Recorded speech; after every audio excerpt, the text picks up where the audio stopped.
I'm a 68-year-old retired teacher from Boston. For the past 12 years, I've been widowed and living comfortably on my pension and savings. I always thought my relationship with my son Jason and his family was close. I've helped them financially for years, even paying half their mortgage so they could live in a beautiful neighborhood. But last week at our pre-Christmas dinner, Jason said something that stopped my heart cold. "Mom, the greatest gift for Christmas would be if you just died." Before I tell you what happened next, let me know where you're watching from and hit that subscribe button. Trust me, you'll want to see how a mother turns devastating heartbreak into the ultimate life lesson. Life after retiring from teaching has been both peaceful and challenging. After losing my husband Harold to a sudden heart attack 12 years ago, I had to rebuild my life from scratch. We had been married for 35 years, and adjusting to solitude wasn't easy. Fortunately, teaching third grade for over 4 decades had taught me to be resourceful and patient. Harold and I had always been careful with money. We lived below our means, invested wisely, and built a comfortable nest egg for retirement. Our modest 3-bedroom home in a quiet Boston suburb was paid off years ago. We had planned to travel together during our golden years, visiting all those places we had only read about in books or seen in movies. Paris was at the top of our list. Harold had promised to take me there for our 40th anniversary, but he didn't live long enough to keep that promise. My son Jason was our only child born when I was 26. We poured everything into giving him opportunities we never had. He attended private schools, summer camps, and eventually graduated from an expensive university with a business degree. Harold and I were so proud when he landed a job at a prestigious marketing firm right out of college. Jason married Amanda when he was 30. She came from a wealthy family and had expectations about lifestyle that sometimes seemed unrealistic to me. Still, they made a handsome couple, and I was hopeful about welcoming grandchildren into our family. Lily arrived 3 years after their wedding, and Tyler 3 years after that. They're 15 and 12 now, bright kids who used to love visiting Grandma Dora on weekends. I would bake cookies with them, tell stories about their father when he was their age, and slip them spending money when their parents weren't looking. 5 years ago, Jason and Amanda decided they wanted to move to Westfield, an upscale suburb with excellent schools but astronomical housing prices. They found a beautiful 5-bedroom colonial with a swimming pool and landscaped yard, but the mortgage payments were well beyond their means. That's when I stepped in, offering to pay half their monthly mortgage. It seemed like the right thing to do at the time. I wanted my grandchildren to have the best possible environment to grow up in, and the money was just sitting in my account anyway. That wasn't the extent of my financial support. I paid for family vacations to Disney World and the Bahamas. I covered Lily's horse riding lessons and Tyler's baseball camp. Last year, I contributed $20,000 toward their kitchen renovation. Money that could have funded my own dreams of travel was redirected to support their lifestyle. I never complained or reminded them of my generosity. They were family. And that's what family does, I thought. Looking back, I can see the warning signs that I chose to ignore. The thank you calls became shorter and less frequent. Invitations to family events arrived at the last minute almost as an afterthought. My grandchildren started bringing electronic devices to our visits, barely looking up from their screens to acknowledge my presence.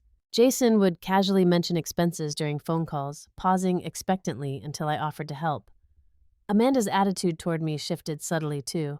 Her hugs felt mechanical, her smiles never reaching her eyes. She would give pointed comments about friends whose parents had established generous trusts for grandchildren or purchased vacation homes for family use. When I didn't immediately take those hints, her tone would grow cooler.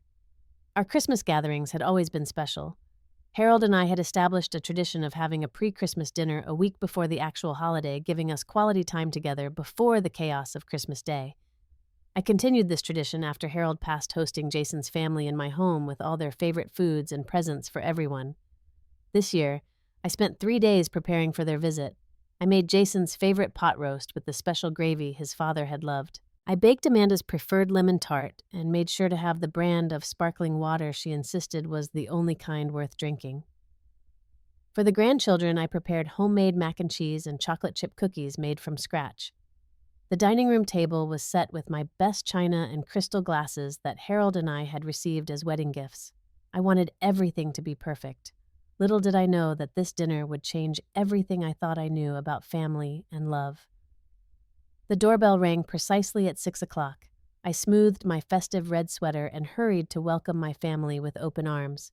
Jason entered first, barely making eye contact as he handed me a bottle of wine. Amanda followed, her designer boots clicking on my hardwood floors as she air-kissed my cheek and commented that the house smelled quaint. The grandchildren trailed behind, already absorbed in their phones. "Merry almost Christmas," I said cheerfully, trying to ignore the lukewarm reception. "I've made all your favorites." "We can only stay for 2 hours," Amanda replied immediately. "Tyler has a Zoom call with his science project group at 8:30. I swallowed my disappointment. "Well then, let's make the most of our time together. Dinner's ready whenever you are." As we settled around the table, I noticed Jason eyeing the crystal glasses with an appraising look. "Those are nice, Mom. Part of Grandma's collection." "They were a wedding gift from your father's parents," I explained. "I thought it would be special to use them tonight." "They must be worth something now," he commented, turning one in his hand. "Vintage crystal can fetch good prices." I tried steering the conversation to more festive topics. "So, what's everyone looking forward to this Christmas?" Amanda immediately launched into a detailed description of their holiday plans. "We've decided to go all out this year. The neighbors always have the best decorations, and I refuse to be outdone again. We've hired a professional lighting company, and Jason's ordered a 12-foot Norwegian spruce. Our ceiling height can really showcase it properly." Jason nodded, adding, "We're hosting Christmas Eve for Amanda's family, catering from that new place downtown that has the 3-month waiting list. Christmas Day, we're doing a ski trip to Vermont, booked a chalet that sleeps 12. The grandchildren remained focused on their devices, occasionally reaching for food without looking up. "That sounds expensive," I ventured carefully. Amanda laughed lightly. "Well, it's Christmas. If you can't splurge at Christmas, when can you?" "Speaking of which," Jason interjected, swirling wine in his glass. "Amanda and I were thinking of taking the kids to Europe next summer. Educational experience, broadening horizons, and all that." I nodded, cutting a small piece of pot roast. "That would be wonderful for them. Where are you thinking of going?" "London, Paris, Rome," Amanda replied. 3 weeks minimum to make it worthwhile. But flights for 4+ decent hotels, it adds up." There it was. The familiar pause, the expectant look, the unspoken request for funding. I took a deep breath. "I actually already contributed quite a lot to your Bahamas trip last summer. My financial advisor suggests I need to be a bit more careful with my distributions. Retirement can last a long time." A charged silence fell over the table. Jason's jaw tightened visibly. "Your retirement seems to be going just fine, Mom," he said, with an edge to his voice. "It's not like you're spending the money on anything important." "I have expenses too, Jason," I replied quietly. "And I've been thinking about doing some traveling myself." Amanda snorted. "At your age, where would you even go alone?"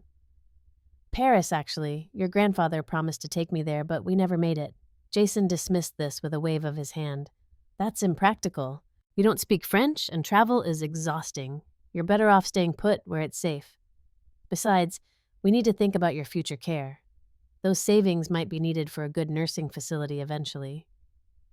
I felt a chill at how easily they dismissed my dreams while planning how to allocate my money for their purposes. "I'm perfectly healthy," I said. "My doctor says I could easily live another 20 years or more." Something dark flickered across Jason's face. He exchanged a look with Amanda before turning back to me. "That's the problem, isn't it?" he said coldly. "You're going to outlive your usefulness. You know what would be the greatest gift for Christmas, Mom, if you just died. Then we could stop worrying about your care and finally use that inheritance to live the life we deserve." The words hung in the air like poison gas.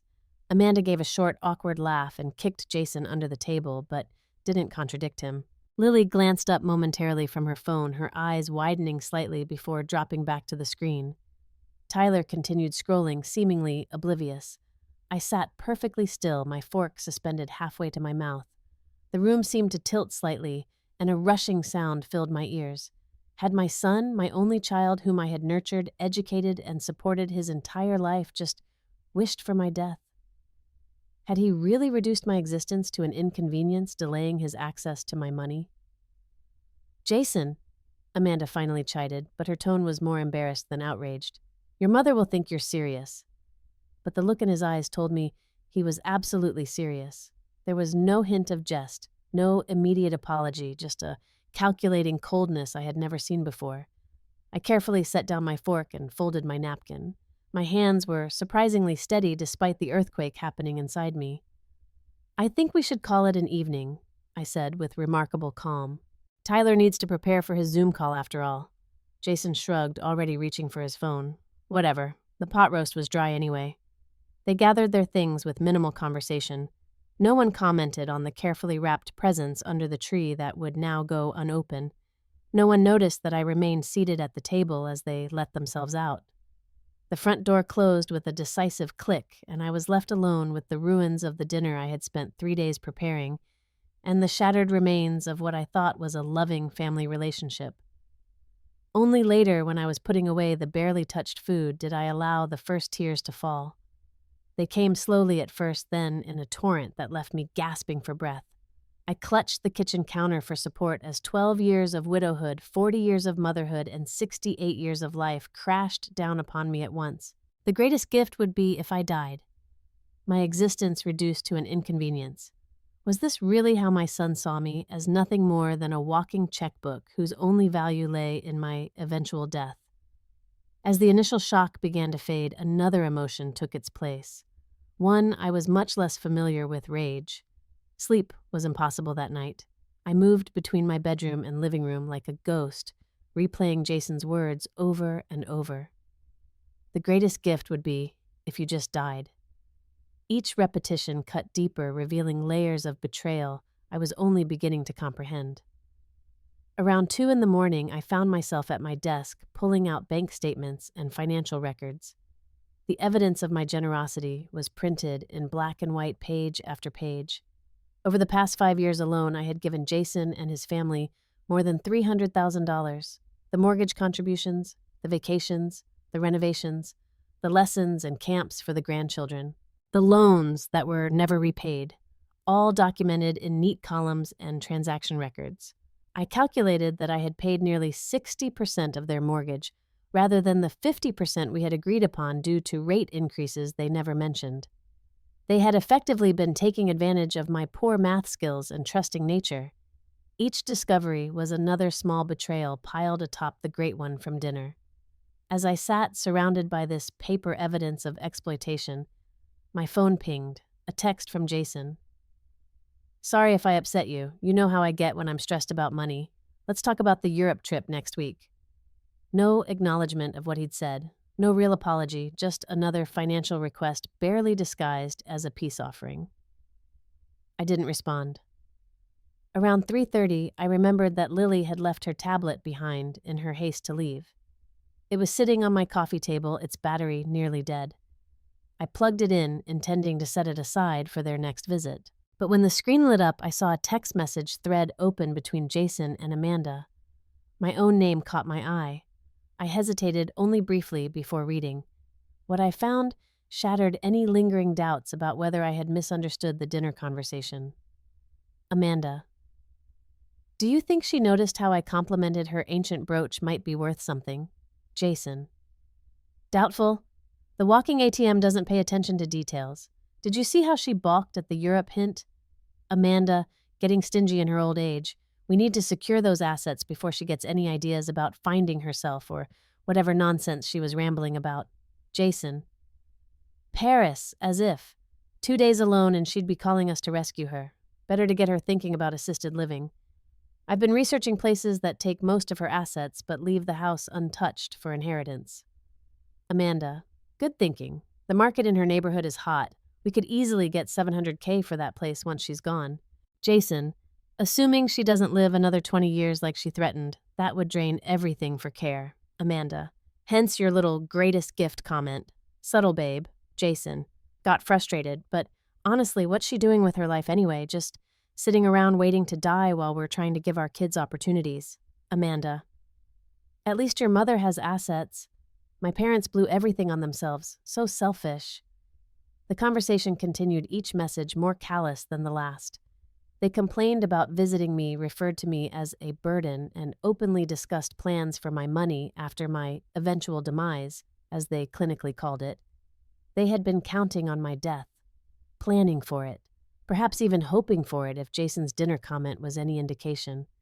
My son and his wife viewed me not as a person with my own dreams and worth, but as an obstacle to their financial goals, an ATM whose value would peak upon my death.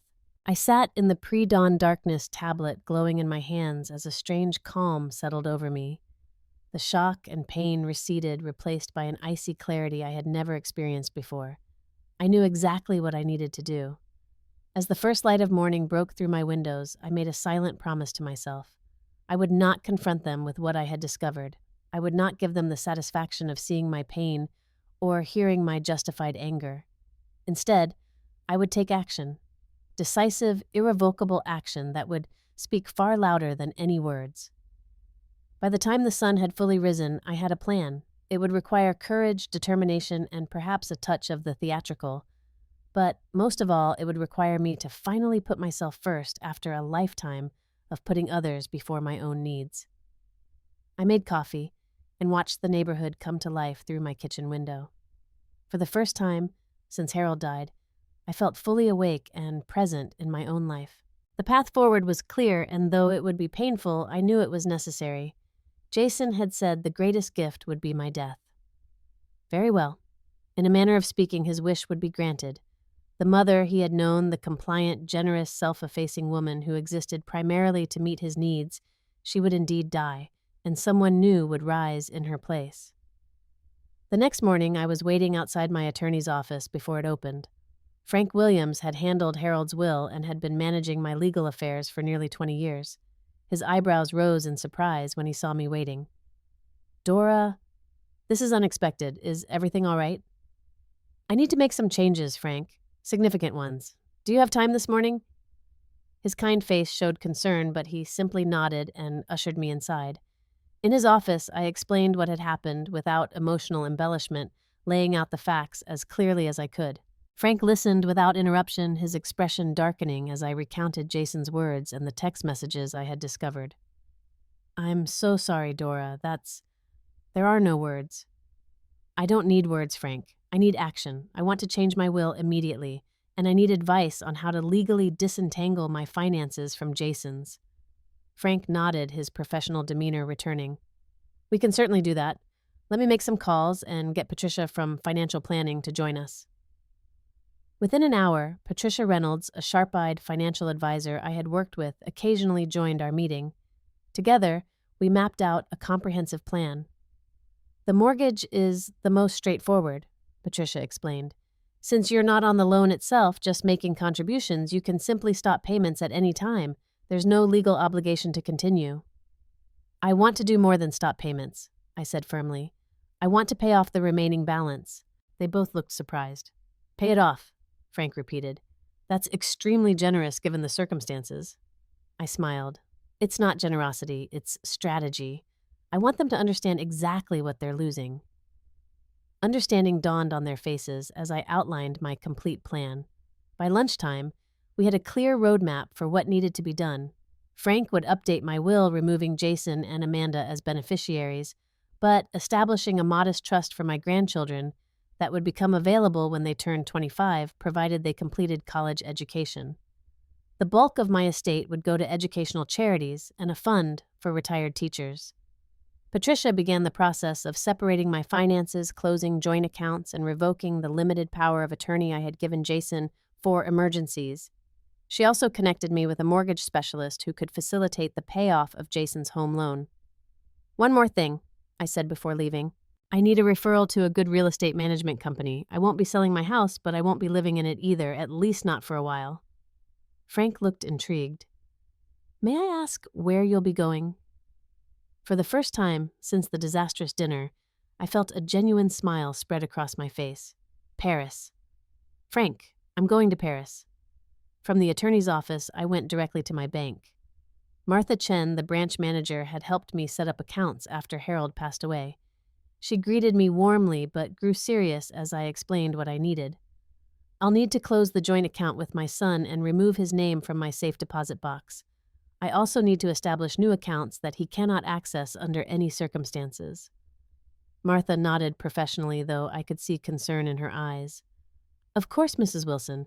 May I ask if everything is all right? It will be, I assured her. I'm making some necessary changes. By the end of our meeting, Jason no longer had access to any of my accounts. The joint account we had maintained for emergencies was closed with the funds transferred to my new secure account. I had ordered new credit cards and set up fraud alerts on all my financial information. My next stop was a travel agency. Harold and I had always planned trips the old-fashioned way, preferring to work with a person rather than booking online. The Cherry Travel Agency had been in business for decades, and Eleanor Cherry herself greeted me when I entered. Dora Wilson. What a lovely surprise. Are you planning a trip with the family? Just myself this time, Eleanor. I'm thinking of an extended stay in Paris, starting immediately after Christmas. Her eyes widened with delight. Paris, how wonderful. And how long were you thinking of staying? I'm not sure, I admitted. At least 6 months, possibly longer. Eleanor's professional demeanor faltered slightly. 6 months, that's quite an extended visit. I'm considering it a life change, not a vacation, I explained.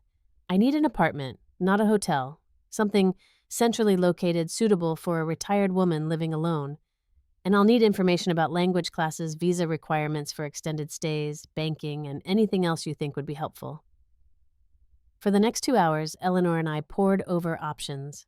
She had connections with several reputable rental agencies in Paris and showed me pictures of apartments in various neighborhoods. We settled on a charming one-bedroom in the Marais district, available for a 6-month lease with option to renew. It was walking distance to shops, cafes, and public transportation with a small balcony overlooking a quiet courtyard. By the time I left the travel agency, I had a stack of brochures, a confirmed apartment reservation, and a one-way ticket to Paris departing December 26th.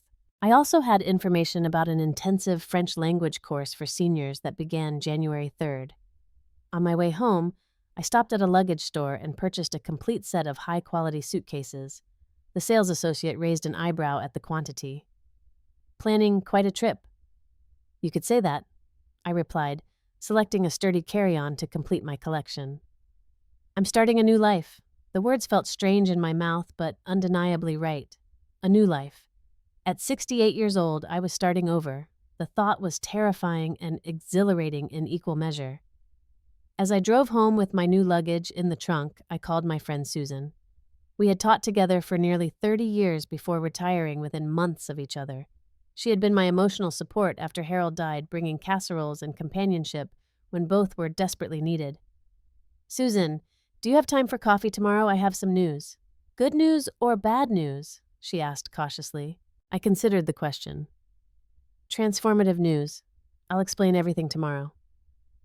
That evening, I sat at my dining room table with a notepad, creating a detailed list of everything I needed to accomplish in the next week.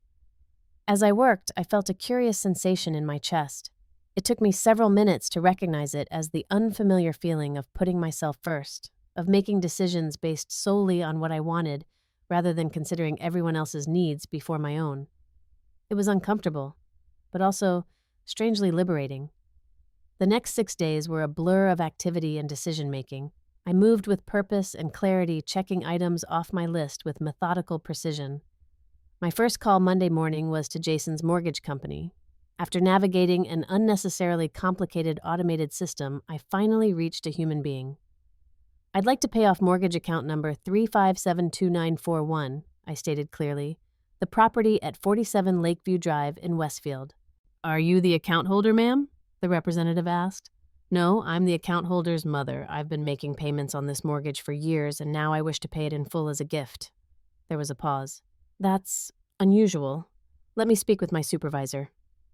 After several consultations and verification processes, they confirmed that, yes, I could indeed pay off someone else's mortgage as a gift. They calculated the remaining balance, $487,652.34, nearly $500,000. The figure momentarily took my breath away. It represented a significant portion of my life savings money that could fund many years of comfortable living or several world travels. But it also represented freedom, both Jason's and my own. By removing this financial tie, I would be cutting the primary connection that had allowed him to take advantage of me for so long. "I'll wire the funds today," I said firmly. Next, I arranged for 3 months of the exact mortgage payment amount to be automatically transferred to Jason's bank account. This would give him time to adjust his finances without immediate panic. I wasn't cruel, I just needed to establish boundaries. With the mortgage handled, I turned my attention to my house. A real estate management company, recommended by Frank, took over. They would handle renting out my home while I was away dealing with tenants and maintenance issues. The rental income would supplement my retirement funds and cover property taxes and insurance. I spent a full day sorting through personal belongings, deciding what to take to Paris, what to store, and what to simply leave behind. Photographs came down from walls, stored carefully in acid-free boxes. Family heirlooms that I had promised to Jason silver candlesticks from my grandmother Harold's watch collection, the antique writing desk, were removed from my will and packed for my new life. If Jason valued these items only for their potential sale value rather than their sentimental worth, he didn't deserve them. Susan came over as promised, and over coffee at my kitchen table, I explained everything. The Christmas dinner, Jason's cruel words, the text messages, and my plan for Paris. Her initial shock gave way to fierce support. "Good for you, Dora. It's about time you lived for yourself instead of that ungrateful son of yours." "Am I overreacting?" I asked, voicing the doubt that occasionally surfaced amid my determination. "Should I try to talk to him first?" Susan's expression hardened. "He wished you dead, Dora, to your face, at Christmas dinner. And from what you've shown me, his wife fully agreed with him. What exactly is there to talk about?" Put that way, there wasn't much room for debate. Susan helped me draft the letter that would accompany the mortgage documents. We worked through several versions, finding the balance between clarity and emotion. The final product was straightforward, but powerful. Jason enclosed, "You'll find documentation showing that your mortgage has been paid in full. Consider it my final gift to you as your mother. You said the greatest Christmas gift would be my death. While I can't accommodate that request literally, I can remove myself from your life, which seems to be what you truly want. The woman who has supported you financially, emotionally, and practically for 42 years is indeed gone. In her place is someone who finally understands her own worth. I've also arranged for 3 months of what would have been my mortgage contributions to be deposited in your account. After that, you and Amanda will need to manage on your own. I've included a spreadsheet detailing every dollar I've contributed to your family over the past 5 years. The total may surprise you. I've changed my will. The grandchildren will receive modest trusts for education when they turn 25. You and Amanda will receive nothing. By the time you read this, I will have left the country. My house will be rented to strangers. Do not attempt to contact me until you've had sufficient time to reflect on your values and priorities. Perhaps someday you'll understand that parents aren't just ATMs or inheritance vehicles. We're human beings with our own dreams, feelings, and right to dignity. When you truly grasp that concept, maybe we can rebuild some kind of relationship. Until then, I wish you well in creating the life you deserve on your own dime. Mom." The letter was harsh, but honest. Susan read it over and nodded approvingly. "You're being more generous than I would be." "It's not about generosity," I explained. "It's about setting myself free. This letter isn't for him, it's for me." On Thursday, I visited the grandchildren's schools and made arrangements for separate college funds that neither Jason nor Amanda could access. These weren't included in my will, but established as irrevocable trusts with specific educational purposes. No matter how estranged I might become from my son, I didn't want Lily and Tyler to suffer for their parents' attitudes. Friday, I met with a courier service. They would deliver the envelope containing the mortgage documents, my letter, and the financial spreadsheet to Jason's office on Wednesday, the day after I departed for Paris. I specifically instructed them to require his signature and to deliver it to his workplace rather than his home. Let him process the information in professional surroundings where he would need to maintain composure. By Saturday, most of my preparations were complete. My suitcases stood ready in the bedroom. My passport and travel documents were organized in a leather portfolio. The apartment in Paris was confirmed with keys to be collected from a management company upon my arrival. That evening, I wandered through my house, touching familiar objects and saying silent goodbyes. This home had seen my greatest joys and deepest sorrows. Harold and I had raised Jason here, celebrated birthdays and achievements, weathered disappointments and conflicts. After Harold died, I had rebuilt my life within these walls, finding strength I didn't know I possessed. Now I was leaving. Not forever, perhaps, but for long enough that this departure felt momentous. I wasn't just changing locations, I was changing identities. The compliant, self-sacrificing mother was being left behind. Who would emerge in Paris remained to be seen, but I was finally ready to find out. Sunday night, as Christmas Eve settled over the neighborhood with twinkling lights and distant carols, I received a text from Jason. "Merry Christmas Eve, Mom. Sorry again about dinner. Are we still on for Christmas Day at our place? The kids are asking about their presents." I didn't respond. My presents for Lily and Tyler had been delivered directly to their schools with cards explaining that Grandma would be away for a while but was thinking of them. As for Jason and Amanda, their gift would arrive on Wednesday. Christmas Day passed quietly. I declined several invitations from friends preferring solitude as I prepared mentally for the journey ahead. I turned off my phone after the 5th missed call from Jason, whose messages had grown increasingly irritated at my silence. That night, I placed my house keys and car keys on the kitchen counter for the property management company. I took one final walk through the rooms that had held my life for so many years. In the study, I paused at Harold's photograph. "I think you would understand," I told his smiling image. "You always said I was too soft with Jason. You saw what I couldn't. But I'm finding my strength now, even if it's decades too late." I could almost hear Harold's warm laugh, could almost feel his hand on my shoulder in approval. The taxi arrived at 5 the next morning to take me to Logan International Airport. As we pulled away from my house, snow began falling softly, covering the neighborhood in a blanket of white. It felt like a cleansing, a fresh start, appropriate for the journey I was undertaking.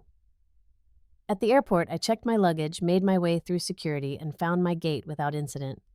As boarding began for the direct flight to Paris, I turned on my phone one last time.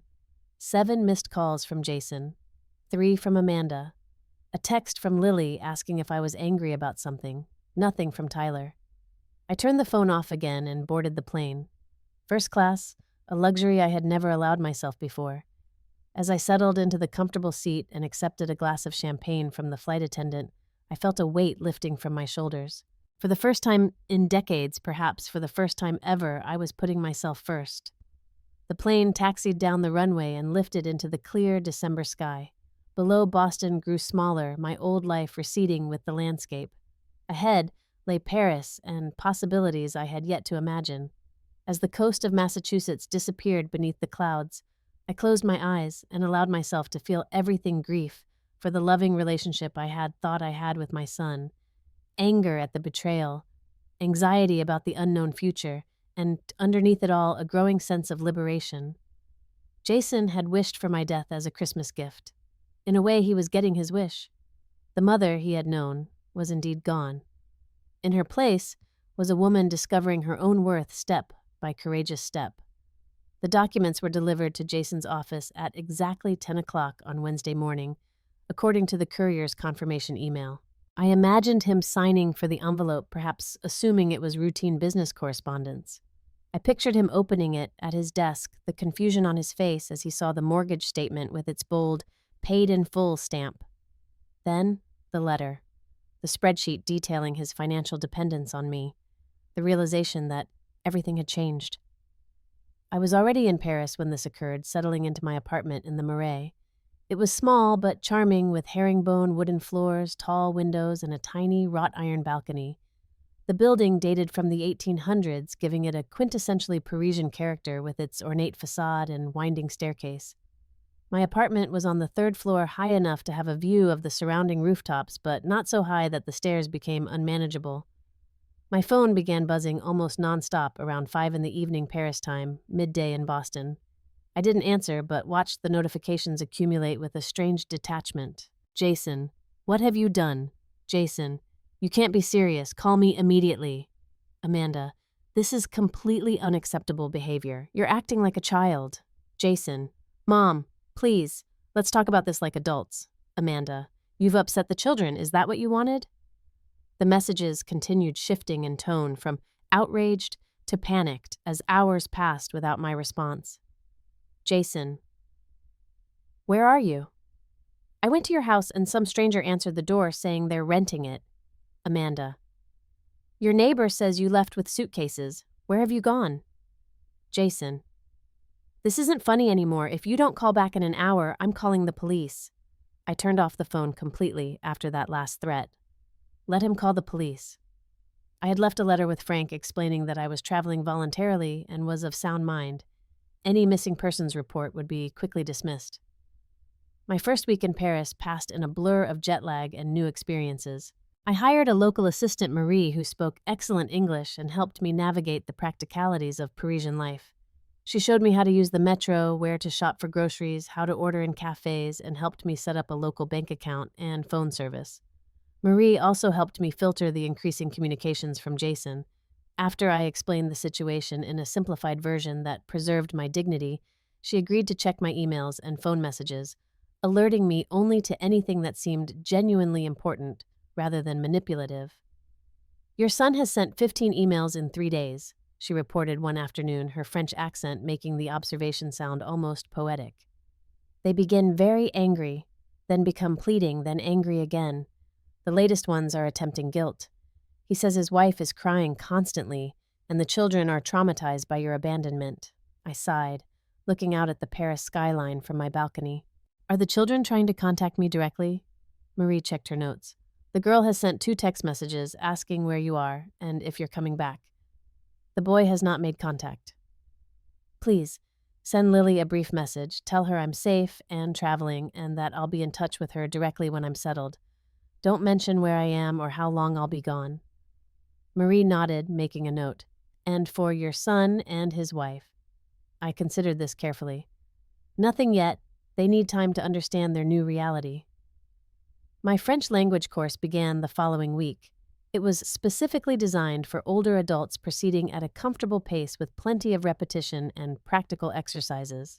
There were 12 students in the class, mostly retirees from various countries seeking to enhance their Parisian experience with some language skills.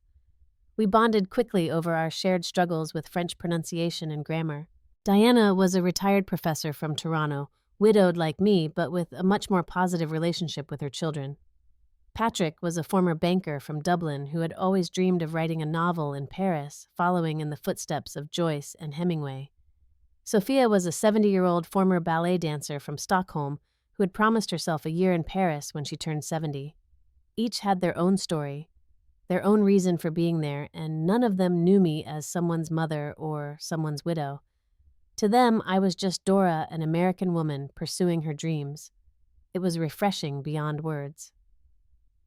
The first month passed quickly. I established routines, finding favorite cafes and shops, learning to navigate my new neighborhood with increasing confidence.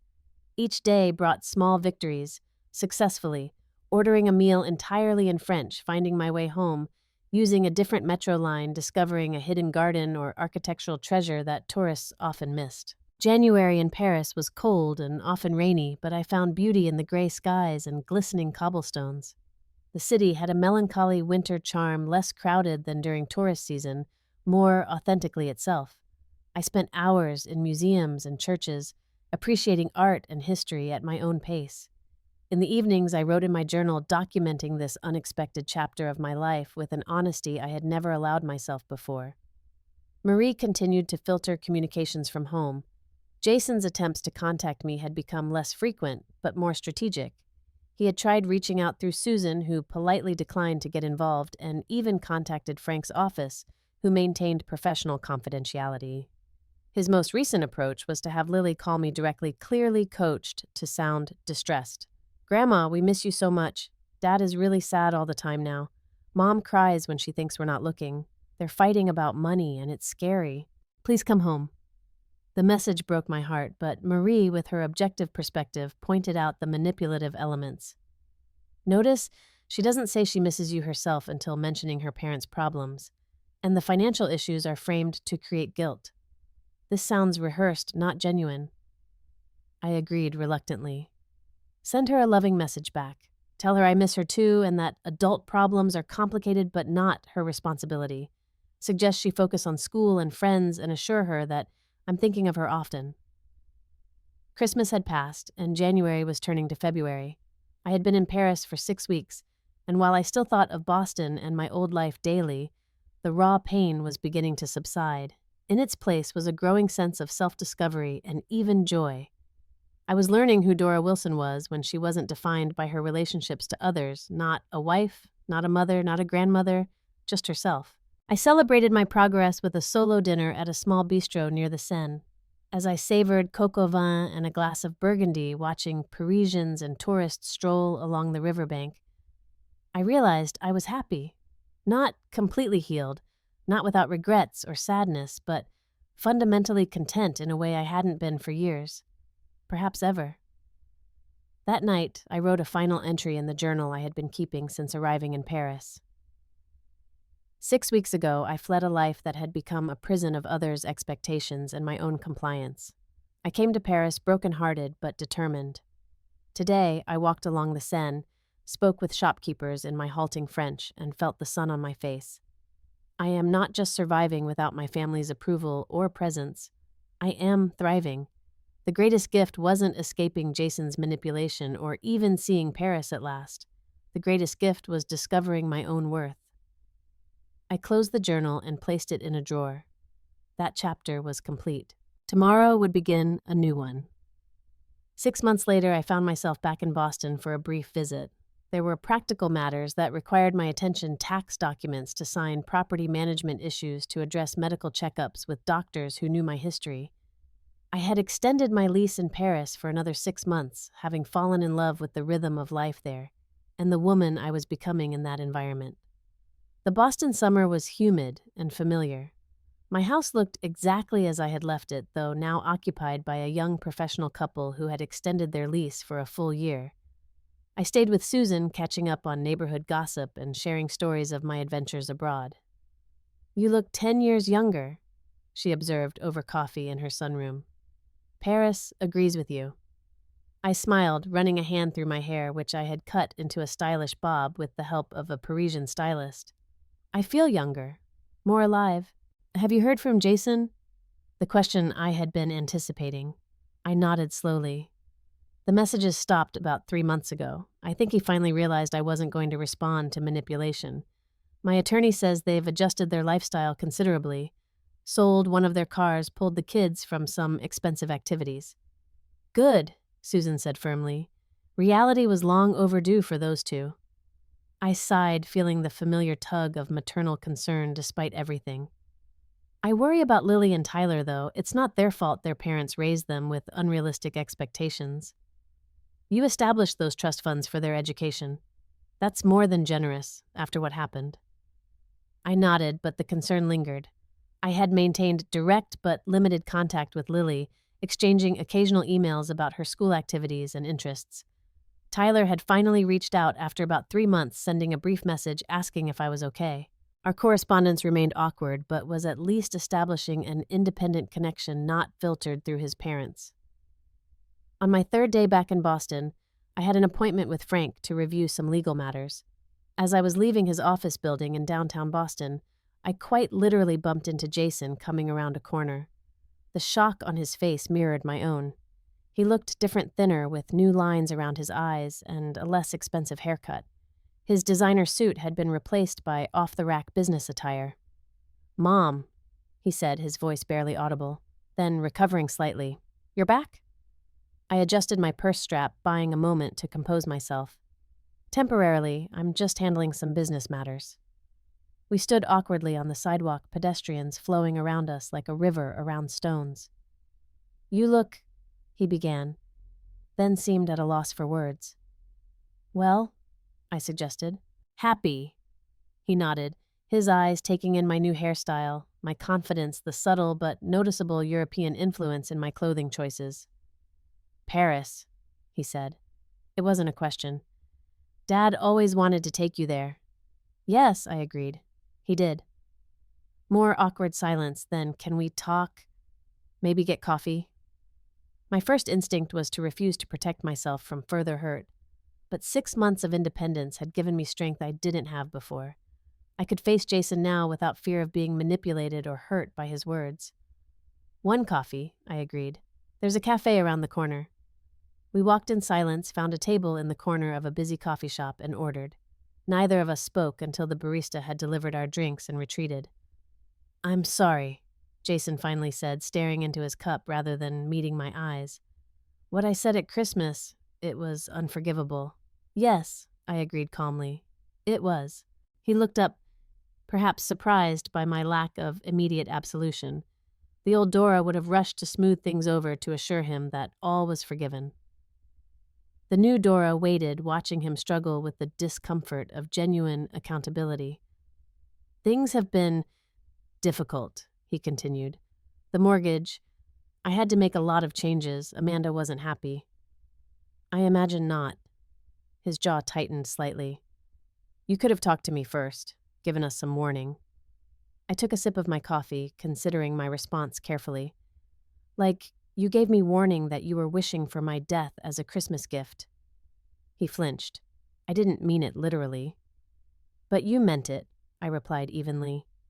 Maybe not the dying part, but you certainly meant that you viewed me as an obstacle to your financial goals, an inconvenience delaying your access to my money.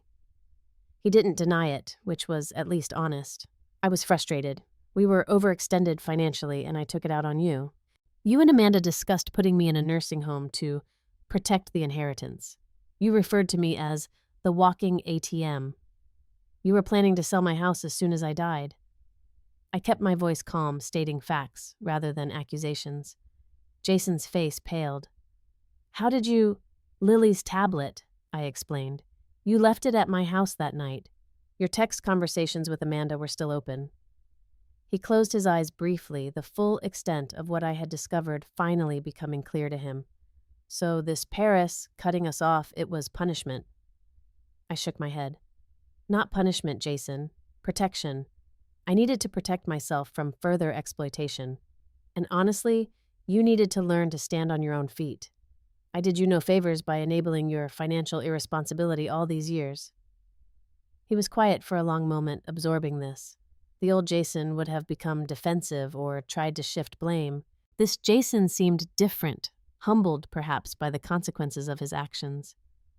The kids miss you, he said finally. Especially Lily. She keeps asking when you're coming back for good. I've been in touch with them directly, I replied, and I've established college funds for both of them that will be available when they're ready for higher education. Jason nodded slowly. That's generous, after everything. They're my grandchildren. They didn't choose their parents' values. The barb landed softly but squarely. Jason's shoulders slumped slightly. Are you ever coming back to stay, I mean? I considered the question honestly. I don't know, Paris suits me. I'm taking language classes, making friends, exploring the city. For the first time in my life, I'm putting my own dreams and needs first. Instead of mine, he said quietly. Instead of everyone's, I corrected. I spent 40 years as a teacher putting students first. I spent nearly 4 decades as a wife and mother putting my family first. It's my turn now, Jason. He nodded slowly, a flicker of genuine understanding crossing his face. You're different. Stronger. I've always been strong, I told him. I just used my strength to support others instead of myself. Now I'm finding a better balance. We finished our coffee in a silence that was not exactly comfortable but no longer hostile. As we prepared to leave, Jason hesitated. Would it be possible to see you again before you go back? I considered this carefully. I'll be here for another week. We could have dinner on Sunday if you'd like to come alone. I'm not ready to see Amanda yet. He accepted this condition without protest, suggesting he understood the depth of the breach that had occurred. We arranged a time and place, then parted on the sidewalk with an awkward but not entirely cold goodbye. As I watched him walk away, I felt a complex mixture of emotions lingering, hurt, cautious hope, and most surprisingly, a sense of pride in myself for maintaining boundaries while leaving the door open a crack for possible reconciliation. Susan was waiting anxiously when I returned to her house. Well, how did it go with Jason? Susan from the bank called to tell me she saw you two having coffee. Small town life, I thought wryly. No privacy whatsoever. It was a beginning, I said carefully. Not forgiveness, not yet, but a recognition of what happened and what needs to change. And what about Paris? Are you going back? I smiled, feeling the certainty of my decision settle comfortably within me. Absolutely. My life is there now, at least for the foreseeable future. Boston will always be here if I choose to return, but for now, Paris is where I'm meant to be. Susan hugged me tightly. I'm so proud of you, Dora. You've taught that son of yours a valuable lesson and reminded all of us that it's never too late to start over. That night, as I prepared for bed in Susan's guest room, I thought about the journey I had undertaken. 6 months ago, I had fled Boston, heartbroken, angry, and determined to reclaim my dignity. The pain hadn't disappeared entirely. Such deep wounds don't heal completely in mere months. But it had transformed into something more manageable, more instructive. Jason had said the greatest gift would be my death. He couldn't have known that his cruel words would actually give me the greatest gift of all the courage to truly live on my own terms for perhaps the first time in my life. In a week, I would return to my apartment in Paris, to my language classes, and new friends, to sidewalk cafes and museum afternoons. I would continue exploring not just a beautiful city, but the person I was becoming: independent, confident, open to new experiences and relationships. The painful lesson I had to teach my son had cost us both dearly. But as I drifted toward sleep, I felt a sense of peace, knowing that sometimes the most important truths are also the most difficult to deliver. By refusing to be devalued by walking away when staying would have meant continued exploitation. I had stood up not just for myself, but for a principle that every person at every age deserves respect, dignity, and the right to self-determination. Perhaps someday Jason would fully understand that lesson.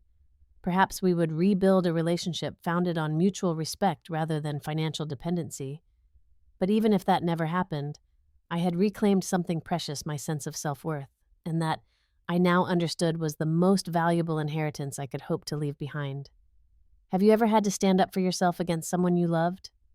What boundaries did you need to set in your relationships?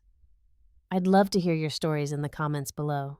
If this journey from heartbreak to healing resonated with you, please hit that like button and subscribe to hear more stories of courage and transformation. Remember, it's never too late to reclaim your dignity and start a new chapter. Thank you for joining me today, and may you find the strength to value yourself even when others don't.